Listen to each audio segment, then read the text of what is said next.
রাকসু নির্বাচন নিয়ে সব সংশয় কেটে গেছে শিক্ষার্থীদের। ১৬ই অক্টোবর নির্বাচনকে সামনে রেখে শেষ সময়ের উৎসবের আমেজ ক্যাম্পাস ও আশেপাশের ছাত্রাবাসগুলোতে। ভোটারদের কাছে টানতে নিজেদের জানান দিয়েছেন প্রার্থীরা। প্যানেলগুলোর পক্ষ থেকে দেওয়া হচ্ছে নানান প্রতিশ্রুতি। শেষ সময়ের প্রস্তুতিতে নির্বাচন কমিশন। আর এই বিষয়ে আরও জানাতে যাচ্ছে বিশ্ববিদ্যালয় থেকে যুক্ত হচ্ছেন সহকর্মী মুস্তাফিজুর রহমান। মুস্তাফিজুর রহমান, ক্যাম্পাসে নির্বাচনী আমেজ কেমন দেখছেন? প্রচারণা কেমন চলছে? দেখুন, হাতে আর একটি দিন সময় রয়েছে, যার ফলে নির্বাচনী যে প্রচারণা ব্যস্ত সময় পার করছে।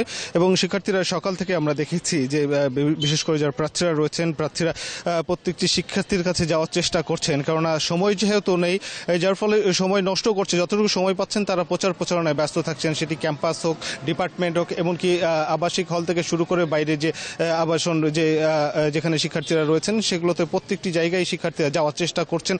তাদের যে লিফলেটগুলি আছে সেগুলো বিতরণ করছেন, সেই সাথে তাদের যে প্রতিশ্রুতিগুলো সেগুলো তারা তুলে ধরছেন এবং শিক্ষার্থীদের জন্য তারা কি করতে পারবেন সেই বিষয়গুলো নিয়েও তারা আলোকপাত করছেন।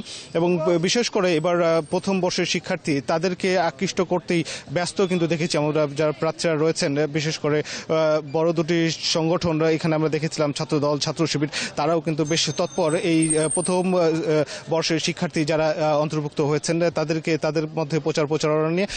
সেই সাথে এবার তারা নির্বাচিত হতে পারলে, বিশেষ করে রাজশাহী বিশ্ববিদ্যালয়ে আমরা দেখেছিলাম যে গতকালকে ছাত্রদল তাদের নির্বাচনী ইশতেহার ঘোষণা করেছে, যদিও শেষ মুহূর্তে অনেকটা বলা যেতে পারে। তারপরেও তাদের যে ভবিষ্যৎ পরিকল্পনা সেগুলো তারা তুলে ধরেছেন। সেই সাথে আমরা দেখেছি এর আগে বেশ আগে ছাত্র শিবির সহ রাজশাহী বিশ্ববিদ্যালয়ের যে রাকসু নির্বাচনে 11টি প্যানেল অংশ নিয়েছে, তারা কিন্তু তাদের যে ইশতেহারগুলো সেগুলো তারা তুলে ধরেছেন। এবং প্রত্যেকটি ইশতেহারে দেখা গেছে যে সবচেয়ে বড় যে বিষয়টি কাজ করেছে সেটি হচ্ছে যে রাজশাহী বিশ্ববিদ্যালয়ের আবাসন সমস্যা এবং সেই সাথে শিক্ষার্থীদের নিরাপত্তা, নারী শিক্ষার্থীদের ক্ষেত্রে সাইবার বুলিং এর যে বিষয়গুলো রয়েছে এগুলোকে সবচেয়ে বেশি প্রাধান্য দেওয়া হচ্ছে।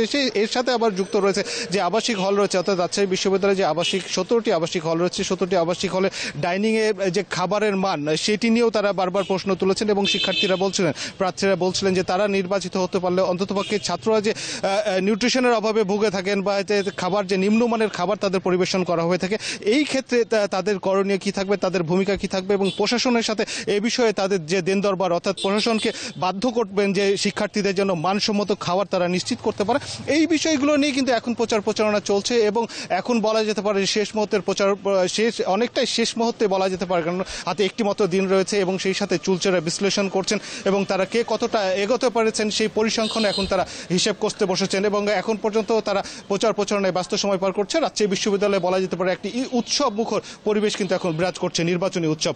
এই ছিল রাজশাহী বিশ্ববিদ্যালয়ের সর্বশেষ। রাকসু নির্বাচন নিয়ে জানাচ্ছিলেন সহকর্মী মুস্তাফিজুর রহমান।